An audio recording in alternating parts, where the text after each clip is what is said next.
ایک شخص حضرت علی رضی اللہ تعالیٰ عنہ کی خدمت میں حاضر ہوا اور مؤدبانہ گزارش کرنے لگا، یا علی رضی اللہ تعالیٰ عنہ، میرے دوستوں نے مجھے بہت دکھ دیے ہیں۔ آج کل کے دور میں انسان بدل چکے ہیں۔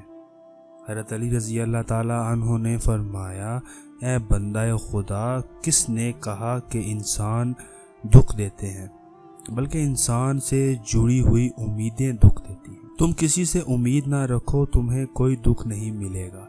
وہ مؤدبانہ کہنے لگا، یا علی رضی اللہ تعالیٰ عنہ، آپ نے صحیح فرمایا، اور پوچھنے لگا کہ کیا کوئی ایسا عمل نہیں کہ جس سے پتہ چل سکے کہ جس سے ہم دوستی رکھنا چاہتے ہیں وہ وفادار ثابت ہوگا یا بے وفا؟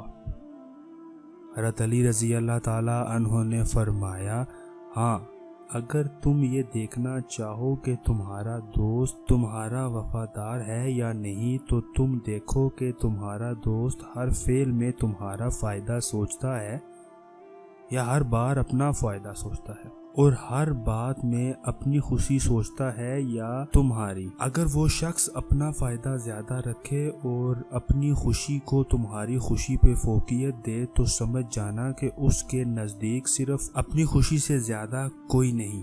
جب تک تم اس کو فائدہ یا اس کی خوشی کا سبب ہو، تب تک وہ تمہارے ساتھ رہے گا، اور جب تم سے بہتر دوست اس کو مل جائے گا، تمہیں چھوڑ کر چلا جائے گا۔ اور اگر کوئی شخص اپنے وجود سے زیادہ، اپنی خوشی سے زیادہ تمہیں محبوب رکھے، تمہیں دکھی دیکھ کے رونے لگے اور تمہاری خوشی کے لیے جستجو کرے، تو بس تم یہ سمجھ جاؤ کہ یہ شخص تمہارا بہترین دوست ہے۔